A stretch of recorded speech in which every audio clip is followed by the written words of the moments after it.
You know, I'm starting to think Kishimoto doesn't like strong women.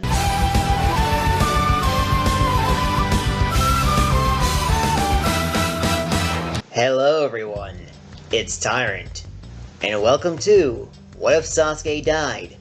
Part 4. Who would have thought that so much would change just by killing Sasuke? Sakura is protecting Naruto. Sai joined the team early. Naruto is sort of rivals with Lee. Naruto has a curse mark. Sakura is in the finals of the tuning exams. And now Hinata is dead. And you wanna know something? That is all probably just the icing on the cake of all this insanity. In today's part, we will continue where we left off. So, not wasting any time here, this is What If Sasuke Died? Part 4.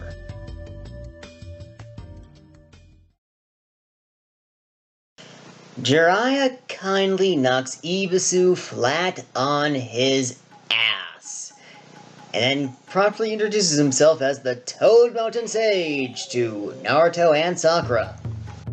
The two of them are simply just dumbstruck.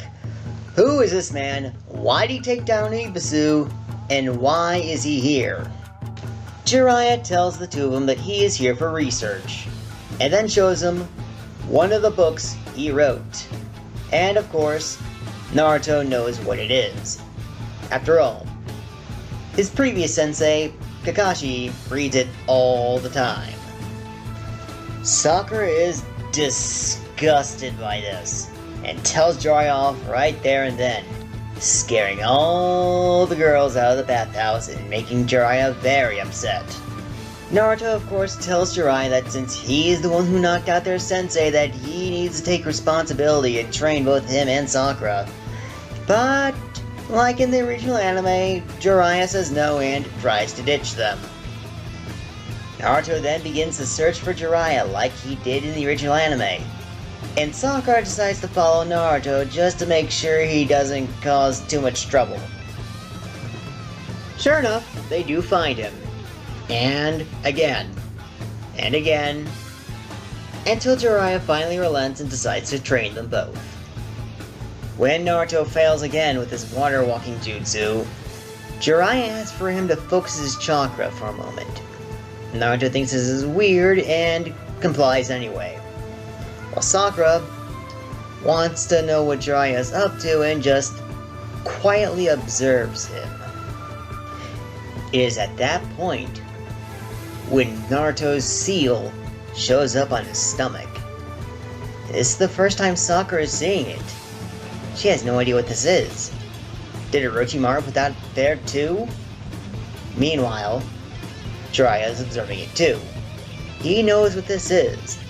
This is the seal that's keeping the nine-tailed fox sealed within Naruto. Sakura, worried a little bit by Naruto, asks Jiraiya what that is on his stomach, and Jiraiya just says, it's nothing, don't worry about it. Oh, but this does worry her, and him saying that worries her a little bit more. And she gets especially worried when the five-pronged seal shows up too. So you can imagine her surprise when Naruto gets struck in the stomach by Jiraiya, and is sent straight backwards. Sakura demands Jiraiya what he did and why he did it. And, like in the anime, Jiraiya just tells her that he was relieving a pressure point.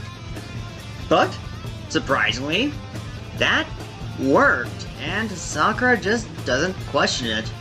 Though she is still a little bit concerned about one of those marks.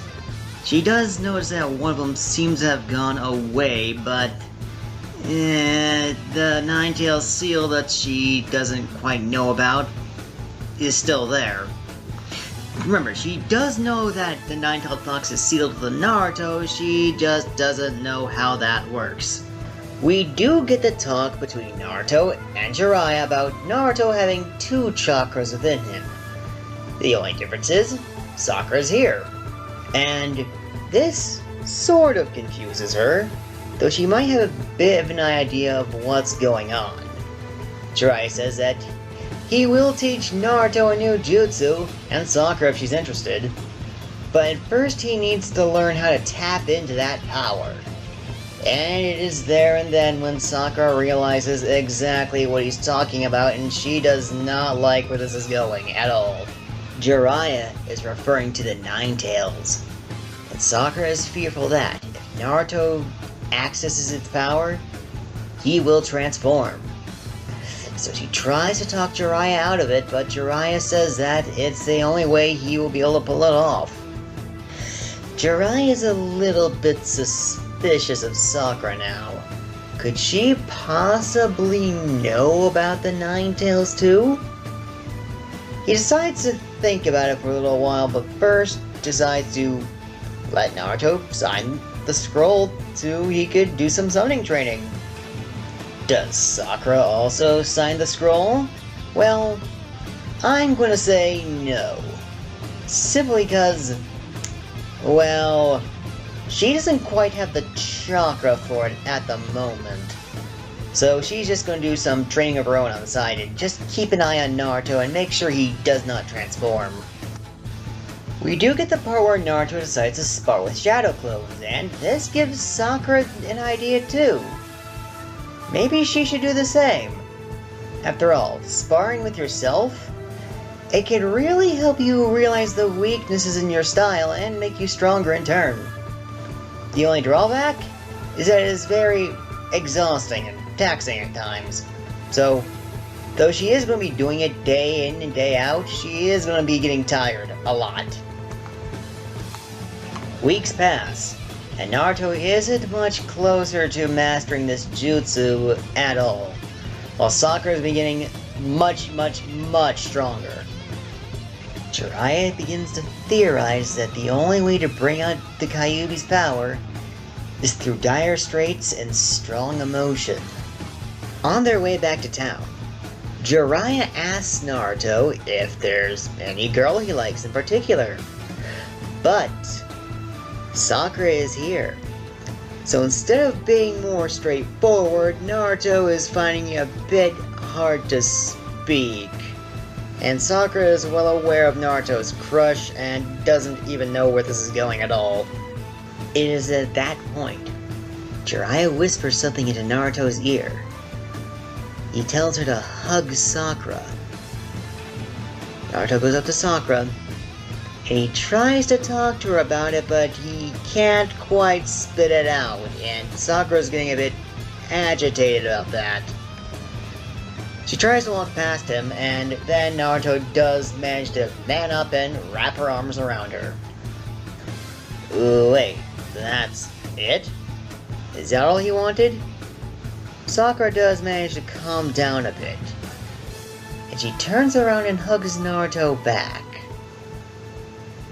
And then she whispers in his ear, "Try not to be so weird about it next time." She lets go of Naruto. Naruto lets go of her, and Sakura continues to walk back to town. And Naruto is obviously very giddy on the inside. He just got to hug his crush, and he's not really thinking about much of anything. Meanwhile, Jiraiya is a bit disappointed that nothing happened. He is a bit impressed about how close they are, though. He might even be a little bit jealous of that.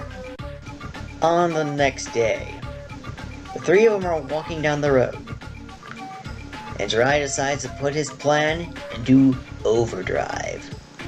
He tells Naruto that he is done training him. He has made next to no progress at all, and decides to just flick him off into the forest and off into a ravine. Sakura gets pissed. She needs to go save Naruto. She'll deal with Jiraiya later. Sakura tries to save Naruto, but it's too late. He's already fallen into the ravine. She failed. She promised to protect him, and she failed. She breaks down and starts crying. That is until the ground starts to shake, and she hears the sounds of voices screaming, rising from the ravine. she recognizes one of the voices. It's Naruto. He's alive. She didn't fail. But she can't see him down there. It's too dark. It is at that point something huge leaps out of the ravine. And Sakura goes to follow. She knows that it lands somewhere nearby in a river. And she sees what seems to be an orange speck on top of its head. Getting a good look at it, it's a giant frog, and Naruto is standing on top of it. Jiraiya appears right next to her, and assures her that this was his plan all along. Sakura is of course pissed that Jiraiya would be so reckless, but at the same time, he kinda has a point. It was pretty effective. Still doesn't change the fact that Naruto is kind of still in danger. She tries to go to rescue him, but is cut off by Jiraiya, saying that this needs to play out the way it needs to be. The part where Naruto must stay on top of Gamabunta as long as possible plays out as it does in the original. It's just that Sakura is very concerned for his safety while that is going on.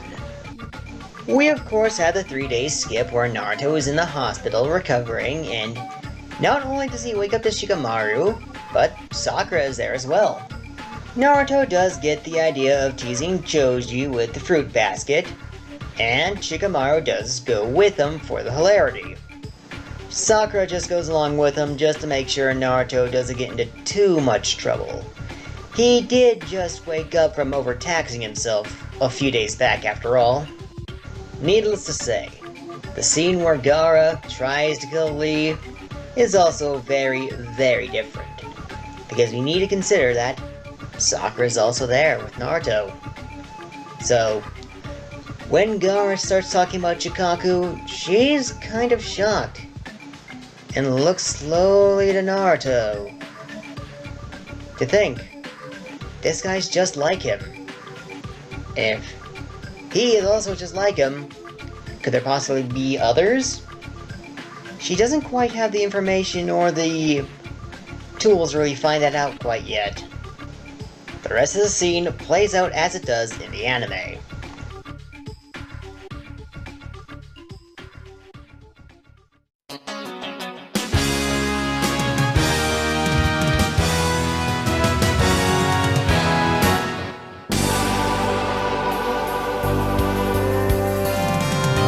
Just before this fight started, Sakura told Naruto to be careful when fighting Neji, as he is not afraid to kill his opponents apparently, and told him that Neji killed Hinata in the preliminaries, and this does not sit very well with Naruto at all.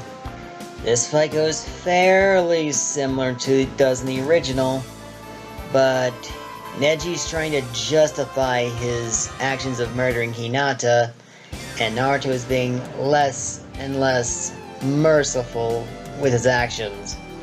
So he still wins, but yeah, Neji's not going to be moving around for a while.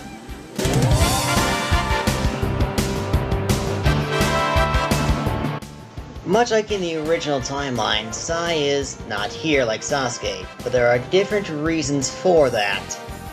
Instead of just running late, it's more along the lines that Sai is not in the village at the moment, because around this time he was doing a mission, so yeah, he kind of has no choice but to forfeit. So Gaara wins by default.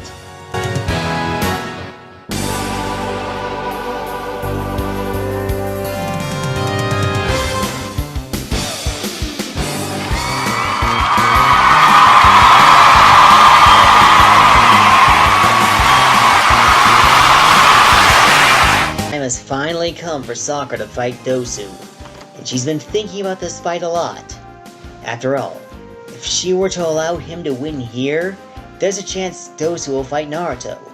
And if that happens, there's a chance Dosu will kill him. And Sakura cannot allow that to happen. She needs to win, and to do that, she's going to have to fight with all her might. Speaking of Dosu, a while back before this point, he did try to attack Neji so he could have a better chance of fighting Naruto. Because remember, he did do the same to Gaara with Sasuke in the original timeline, but here, he wasn't able to find Neji in time, so he had no choice but to fight Sakura. We do get a rather well-choreographed fight between Sakura and Dosu, though Dosu is giving Sakura a hell of a time with his device. However, Sakura isn't necessarily making it easy for Dosu either, as she has gotten much faster and stronger. He's having a hard time getting a good clean hit in, and every time he thinks he got her, poof, it's a shadow clone or a substitution. So, yeah, this is gonna be a long one. In the end, however, Sakura's able to overwhelm Dosu with a barrage of clones. And what we get is an homage to the Uzumaki barrage, but instead we got the Haruno barrage. Dosu is down and out, and is taken out of the arena via stretcher, meaning that Sakura is able to move on to the final round. The next fight is Naruto vs. Gaara, but this is where we are going to leave things for now.